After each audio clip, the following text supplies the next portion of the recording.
Bangalore's #1 unpaid intern. He has an internship that's not paid. As much as he loves to, he never gets laid. Obviously. Not a successful stereotypic dropout. Comedy, philosophy, hallmark. That's what he's all about. Theater, stand-up, anchoring. He's just lost. Doesn't learn from failures. Now doing a podcast. The Unpaid Intern Show. With that Amit. That's right, this is the first episode of the Unpaid Intern Show. I had to do this podcast because Sari pa vacancy illa pa Sari. This is the only two things people tell me. So I was like, let me start up with my own podcast, go around, talk to people, and here I am. The people with me now is RJ Prithvi. Bangalore ka bond. Right. Amit, good morning to you. Congratulations on your first episode. I am proud of you. You need Good to start morning. somewhere to get somewhere. Yep. Prithvi always says good morning, whatever time it is, be it afternoon, be it night, it's always good morning. Oh, I'm because so used to say good morning. He's a morning yes. show host. Yes. He's always good morning. He's Yeah. always pretty fresh, right? Yeah, in the mornings, yes. Right. So RJ Prithvi has been in the radio scene for like what, 15 years now? I know, almost 1 million years now. 1 million years Yeah, now. I'm a fossil Right. in the industry. I'm furniture in the industry. True. When Gandhiji came back to India in like 1901, the first person I to advised interview him. Yeah. Senior guy. I was already Gandhi senior Mama. So that happened. Yeah. Now he's here RJing at Fever 104 FM. He's the morning show host. Yes, thank you for having me over on your first podcast. I am honored and privileged. I am proud of you. Yes. Thank you. It's an emotional. But not very happy that you're still unemployed. Yeah, I hear this from my parents as well. There's no other option. Yeah, but I'm like your daddy too, so. On my right side is Shannon Ridgecourt. He's a theatre artist. He produces evening show at Fever. Yeah, Shannon! Oh! I can personally speak for him that he's a fantastic mimicry artist. Yeah? Yes. Before talking, Shannon, can you introduce yourself with Joker's voice then? Hey, it's me, Jay Joker. Awesome. Wow, Shannon, I just broke the mic. But can you say that in Kannada? Oh, Canada Gotilla. Hey, Kannada matadu. Just say Uta aita. What? Uta aita. But in Joker's voice. In Jokers. Vuta Ita. Uta Vita, okay. Yeah. Uta Vita, very nice. That's his way of telling it. So Uta Aita is basically a Kannada pickup line from before also. That's how When is the people- last time it worked for you, Amit? No, That pickup line. it's the old generation people used to use. Yen madam Uta Aita. So Prithvi used to use that line. I had, I think, more senior lines. Anyway, how? Right. So what we're talking about on the first episode of my podcast is Indian middle class ideologies. When I told this topic to Prithvi was like, "Argh!" He made one cringe face. And also, I did this. Dude, don't you I think middle class is great content. Sure, but depends on how are you maneuvering this. I want to hear Yes. more. Yeah. Let's see. Middle class families in India, in a country like ours, have their own ideologies, Sure. which doesn't go together with the entertainment industry. Like I'd always want to do theater. Like back then, this was not back then. Like 5 years. I know a lot of people from the Yeah, middle class yeah, section or yeah. even below who have done theaters. I'll tell you what the struggle part is. Let's see if this is actually relatable. Okay. So I want to do theater, and my neighbor is a huge director. He's one legendary director in this state. He's won a lot of national awards, and every day people would line up and stand in front of his place. And once I started doing theater, once my college was done, I had to go to rehearsals every day. I had to tell this to my parents. I was like, "Ma, can I go?" She's like, "No, I know where you're going to end up. You're going to end up in front of his house only, wherever you go for rehearsals."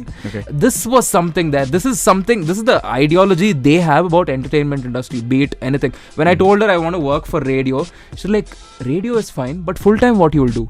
They actually think it's a part-time thing, or be it any other entertainment field is a part-time thing. Now, I don't know if this is relatable to you or not. In a way, I could say, see, I am accidentally in this profession. Right. Okay, so I did not aspire to become a radio jockey or a professional MC. Right. It happened accidentally. Right. But I was desperate to get a job. Just like you. Yes. and things just happened. It fell in place. I didn't say no to anything that came my way. Yeah. I took whatever came my way. You know how I started this? I did these odd jobs. I used to work with an agency called Pixie. They were a manpower agency. They used to pay me 150 rupees a day. Oh, so this is like the event. To go sell some books on the street or give some pamphlets on the street. Pamphlets. Yeah, Okay. pamphlets on the street or be at the registration desk for events. Yes. So we've done this journey was triggered by these experiences for me. that. Right. Okay, having said that, I have interviewed so many people on my show. Okay. My most recent has been the powerlifter who broke the Commonwealth record, Vishwanatha.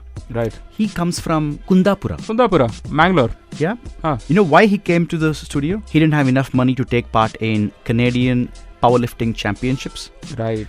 And through Milap app, crowdfunding, we generated over 3 lakhs. He took part, he broke the record and got 5 golds. So those are all trying circumstances that people are coming from in different strata of the society. And you see a lot of rag to riches story or people from the very, very poor background who have achieved things. But at the same time, I get what you're trying to say. You're saying, like for example, I want to go watch a certain caliber show, let's say in a 3-star or a 5-star. Right. You're saying there is no access or privileges for the lower middle class. The way they see it, the perspective is what I'm talking about. Majority of them, not all of them, but majority of them, the way I've seen it.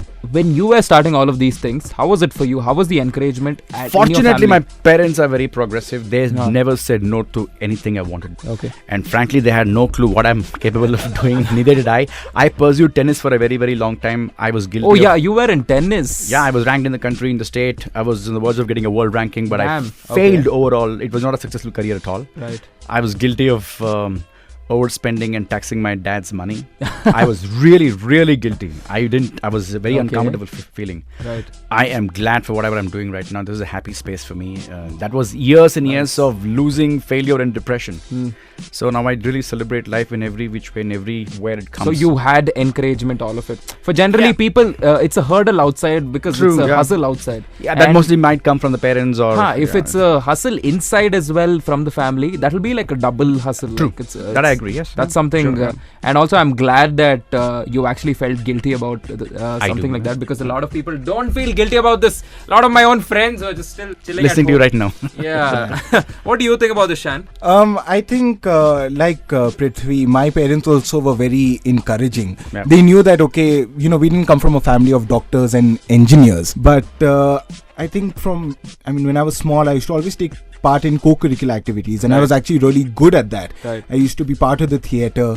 I used to take part in elocutions and debates.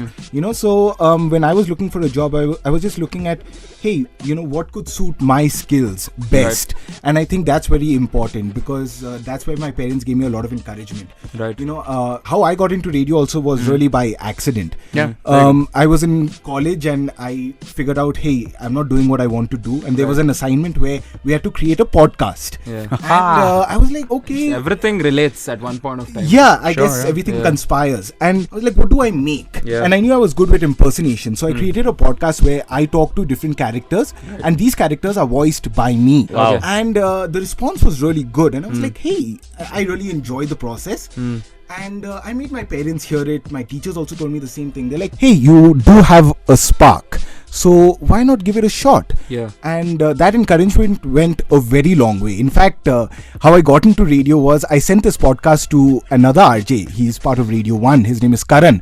He heard it and he's like, hey, there's a vacancy that's open here. Why don't you give it a shot? I was like, but I don't listen to radio. I've never written a sweep before. I mean, what test do I even give? He's like, just try. Awesome. And I think if you try, I guess destiny comes to you, you And have besides, to take that if you don't try, you're ending the journey already. Yes. Definitely. You say yes, there are possibilities. Yeah. Good or Yeah. bad, but at least you can explore. Thank you guys for that amazing TED Talk, dude. What the hell? It was really good. But what was your college days like, Prithvi? Like, were you into co-curriculars? Were you into all of these I don't know things? what Shannon was talking about when he meant co-curricular activities. Even I was in some, but not in college. Oh, I hardly went to college, by the way, if you must know, because I spent most of the year traveling to play Which tournaments. college did you study in? Vijaya. Definitely not Christ, yeah. Nobody knows me too there. No one, because I Jayanagar hardly boy. went to the college. Right. I'm a Baswangudi boy. Baswangudi. Hardcore Bengaluru Okay, Huduga. give me a high five. Yeah. I hope that was heard. If it wasn't heard,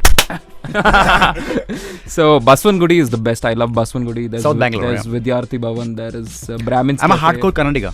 You are? Yeah. What about you, Amit? I am. I don't talk Kannada at home, but I'm born and brought up here, so yeah, I can call myself a Kannadiga. Honestly, you weren't into any of the co-curriculars? I was into singing. I was into some science talks at some point of time. You were into singing as well? Yeah, I mean, Good. But I'm glad you're an RJ today. thank you. Yeah, I'm glad too. And I was good in sports too as a Right. kid. So I would be. Oh, I played the keyboard. Even I play keyboard, but I just went to the classes for a month, I guess. Now I learn it from YouTube. Just random things. Oh, okay. I was just taught by my mom. My mom is a state awardee. She's a musician. Yeah, she's the first lady director. Yeah. I didn't have to In the talk to you Vishnu. about this topic as well because you already have that in your family. Yeah, I'm sure Musician. she's really proud of what you're doing today. I can proudly say that yes, my parents are proud today. Yes, Yes, superb. Also about the co-curriculars in the quotes. I was personally proud. And my parents don't know about it. So Cool. Now that I'll try reaching them with this podcast, let's see if that works out. But Shan, how was your co-curriculars? What were you doing in college days? Well, I did my college from Christ University, and the only reason why Branding. No, the only reason why I did it from there was because they offered a course in theatre where you actually have exams where you put up a play, Right, and right. you actually get marks for that, and that was pretty cool, and that was something that I wanted to explore. And I'm glad I did, because over the course of 3 years we put up a lot of plays. We did Shakespeare, Greek tragedies, we put up some musicals, Right. we created our own plays as well. And in school, I would always be part of singing competitions, Right. elocutions, debates that used to happen, and these 30 seconds to fame things and all of that. I used to love all of that because I love being spontaneous. Right, Yeah, so right, I right. used to love coming up with things on the spot. to do. Sharon, you should definitely try improv. You I should. do. Again, it looks so difficult, but I guess when you're on the spot, should, you you should. start thinking much faster and better. So that's something that I do want You to can, try. because you produce a prime time show, and I've seen the way Shannon makes his content. Like Yeah. you have some content, and it's like, Shannon, this is the most unique content. He's like, I already put this on air yesterday. See, coming back to your topic, I think one should also graduate. I'm not talking about the socio-economic factor. Right. Graduate from middle class kind of thinking. To upper middle class kind of thing. Even that requires a change. It takes time. It's evolution. True. We are still in that change, because my own generation, we have seen a lot of things these days. Just the LGBTQ being legalized, There a you lot go, of yes, things. yes. We are seeing all of those changes now. We are in that part where we are seeing changes People now. are yet coming to terms. A lot Yeah. of them. Yes, and I just want to mention, my brother is gay. So, Yeah, there you go. I know what he's been through, and we've been through that journey with him. Right. So I think it's easier for us to accept, and it's easier to empathize also with others, who don't completely understand it. Yeah. And that's how we're able to make a change. We're like, Yeah. look, it's all right. Why don't you actually go to a parade and maybe celebrate that person in a better way? Yeah, that's actually true. If this was US or something, I would have stood up and But having clapped said for that, this. you have one section, one large chunk in any section of society who thinks a certain way. I mean, that needs to change. I wanted to bring all of this out, and what convinced your parents, guys? Like, when my mom still didn't believe when I was doing theatre, she's never seen me on stage. She's just seen the pictures and all of these things. My mom is super active on social media, dude. Like on Facebook and all that. Gotcha. Whatever I do, she shares all the pictures. Cool. And her DP is me standing on stage. I was like, Ma, don't do that. They'll think I'm using her phone. Don't do that. But I'm sure your mom must be equally cool with whatever you wanted to do. or Now pursue. she is. It's because she wasn't before, though. She's like, what is this guy doing? He's just putting up pictures. Are these even real? Like, there used to be pictures from cinema sets, and all these pictures I used to put just to show off to my friends. Whatever work I did, right? My parents never judged me whether I did work with the manpower agency. Right. They used to see me that I used to earn. That's what The I was dignity of talking labor. about. That's Yeah. exactly what I was talking about. The main part of they the never- ideology is financially being secure. Yeah, but that's also a And, very important part. You can't neglect that. I mean, finances are important. Yes, that is, but what if you're in a phase of struggling and you'll have to struggle for these many years to make it there? Yeah. But in that phase, you're not getting paid. You're not getting paid well. How do you think parents would support for that? That is what I was talking about. In my case, I can say they supported a lot. In my case, but I am Yes. sure not Yeah, true. every parent, not all every parents. child is Definitely fortunate. This is to something have a lot such of parents. people Yeah. could probably relate to. This was one time when I was hosting this TED talk, and I asked my mom, I was like, "Ma, do you want to come for a TED talk?" And she's like, "Yeah, cool. I'll buy a ticket and all." She bought a ticket. She paid 1,650. I was like, "Wow, I don't think I'm worth that much." But thank you. And she comes and we had a great time. Like, I made fun of her also because that morning she had made upma at home and I made fun of that. She was really happy with the responses. People met her and all of that. She was like, not bad. He's doing something. Awesome. That's why I get this motivation at home sometimes. Super. That's now great. that I'm doing an unpaid internship. Look at the amount. Good just luck, lost man, it. to you. Definitely. But how do you convince them? Was it money or was it talent? How was it? Honestly, see, again, my parents were very open, and I think once I showed them my maths marks and all that, they were like, "Hey, kuch nahi hone wala." So, the thing is, see, in my case, what I'd say is that parents, they should be aware of their sons or daughters' capabilities, and also they should, like Prithvi said, don't judge, but help them, encourage their passion. Right. So I think that's what my parents did. Of course, it's still difficult, Yeah. The thing is, I trust my passion. I know I'm very determined, and I know what my Yes. goals are. And I Yes. think my parents have always supported that. So I think their ideology is a little different compared to other middle class ideologies in that way, Definitely. where they support whatever I wish to do, and they always encourage me. Then they'll be like, "Look, you'll make something of yourself. You don't need to worry. So work at that." Super. I think my target audience has become parents from now on than any other millennial youth. I think it's parents. Of the three of us, you're the only two who are millennials here. Yeah, we both are how old are you, Shan? I'm 26. You are not asking me that question. Is it the reverse of 26? In the next In 30 3 years. digits. Awesome. Thank you so much. My pleasure, Amit. Just for talking to me, and it was fun talking to Prithvi, especially in his busy schedule. He's always hosting in the studio or hosting outside. Yeah. He is super energetic. I think he's the Ranveer Singh of hosting. Thank you, man. I truly That's, wish you the very, very best. This is your first definitely. episode. Yep. Good luck. It's my first episode. You have my blessings, son. Since Take it. this is an audio podcast, just imagine me falling to Prithvi's feet and taking the blessings. And thank you, Shan. Thanks for coming. Thanks for sharing all your life story. This was more like I thought it'll be funny, but this was more like a Sach Ka Samna and a lot of things. Thanks, guys. That was the first episode, and it was about Indian middle class ideologies. I don't know if the topic made sense to you all, But we did touch upon it every now and then, not consistently, but nevertheless. for first podcast, decent content. I hope it's clean enough my mom can listen to it. Decent So- content. Thank you so much, guys. Thanks for coming. Bye, Thank you. man. Bye, Amit. Bye. The Unpaid Intern Show. With that, Amit.